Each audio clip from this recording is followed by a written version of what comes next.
So I was in my university a few days ago and I heard some juniors talk about how difficult it is to get a job or an internship in this job market. And to be fair, it is. The job market is really tough right now and it is only going to get tougher. So how does one increase their chances of securing a good role in this environment? A lot of it is luck, but there are also things that a person can do in order to stack the cards in their favor. My name is Junaid. I graduated in 2022, and since then, I've been able to secure good roles, mostly through luck, but also through some tactics that I think many juniors, many people who are in the job market are not aware of.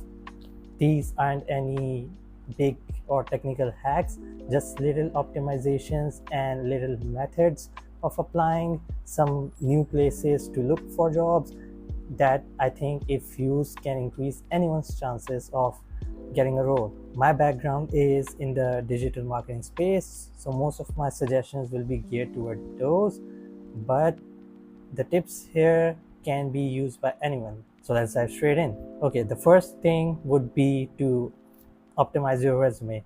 No big surprises there. I'm pretty sure a lot of you are already aware about the importance of a good optimized resume, but for those who don't know, it is one of the easiest things that you can do to stand out. The goal here is to connect what you have done, your internships, your jobs, your activities, into measurable business outcomes. So for example, you can say generated opportunities worth $500,000 through organic search. This immediately stands out to anyone who is reading your resume. Suddenly you're speaking in their language, you're speaking in business terms. They don't care about how many rankings you scored or how much traffic you increase. They care about how you can make them money. So the main suggestion here is to take what you have done and gear it towards measurable outcomes. It doesn't have to be revenue, it can be efficiency gains, for example. And this doesn't just apply to SEO, it can also apply to other areas. For example, if you're in finance and you sped up the rate at which incoming documents, incoming invoices process, that is a measurable business outcome, something that benefits the business. So it requires a bit of a mindset shift, but once you start seeing things that way, you can easily revamp your resume or CV. So the second suggestion would be creating a portfolio. Here, some people might panic thinking we haven't done any major work or we have to compile something very technical, and it doesn't have to be that hard. You can do something as simple as a Google Doc with a few screenshots like I have done here. It can also be very technical, in-depth. I will include a link to a very thorough case study for an SEO project wherever I post this video. So for my SEO friends who are viewing this, you can have a look at that, see what a very in-depth case study, in-depth portfolio looks like. But even then, you can do something as simple as this. The goal here is to compile all of your work, your screenshots, all the outcomes you did in a visual format in a singular place. And your portfolio doesn't just have to include your academic achievements or your work achievements. It can also include something fun, such as, for example, if you worked in social media, include the memes that you have made. If you're applying for a specific role, you can use something from pop culture to enhance your portfolio. This is an example of when I was applying to a firm that does SEO and digital marketing for lawyers in the US. I was a big Suits fan, so I included this quote from on how he's going to be the best lawyer that Harvey has ever seen, and I modified it for my role. The goal here is to make sure you compile all the work you've done in a nice place and make your portfolio stand out when you're applying to jobs. So when you're applying to jobs, you can upload both your resume and your portfolio in order to stand out. Third tip would be getting more comfortable in front of the camera. When I was starting out in my career, I was absolutely horrendous at speaking in front of camera. I got really anxious. I became very conscious of my own voice. But as I progressed in my career, I realized how important it is to gain command over your speaking skills, not just for applying to jobs, but also for the day-to-day in your current role. Whenever you're in meetings, having the ability to speak clearly and speaking loudly gives you an edge over some of your other more introverted coworkers. I have done a lot of SEO submissions via Loom over the years. It is something that I am still working on, but for those of you who are starting out, having a good command over your speaking skills and uploading visual submissions alongside your resume will help you stand out. It is not scalable, especially when you're trying to get your first internship or your job and you're applying to a lot of places. But if you have any role that you're very keen about, that you think will be the best thing that has ever happened to you if you applied to it and got selected for it, do make your profile stand out, do include a video submission. So the next suggestion is to expand the amount of places where you're applying. Most of the people I know are using 2 to 3 sources when they're applying for jobs.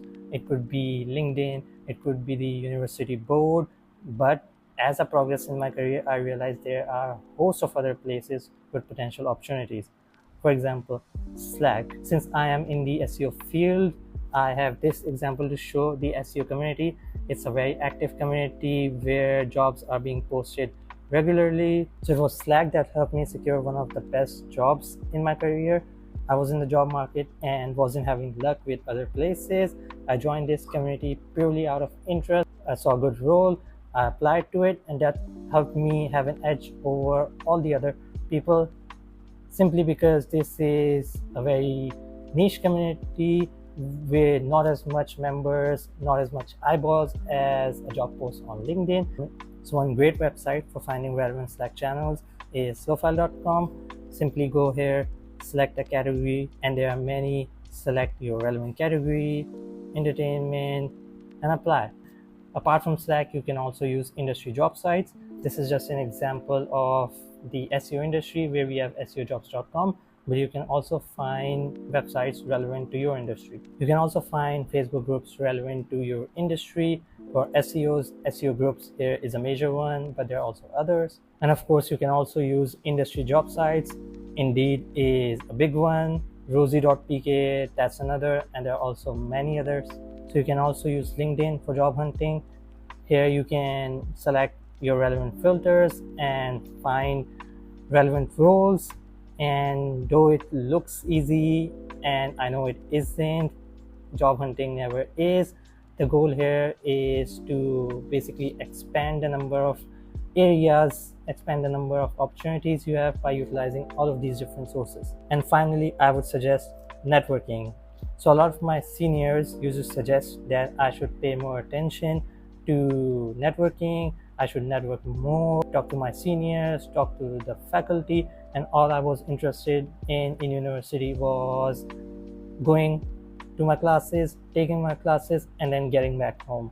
And now I understand how important it is to build those relations. However, I have found some luck in networking on LinkedIn. It was my efforts here on this platform that led me to my current role.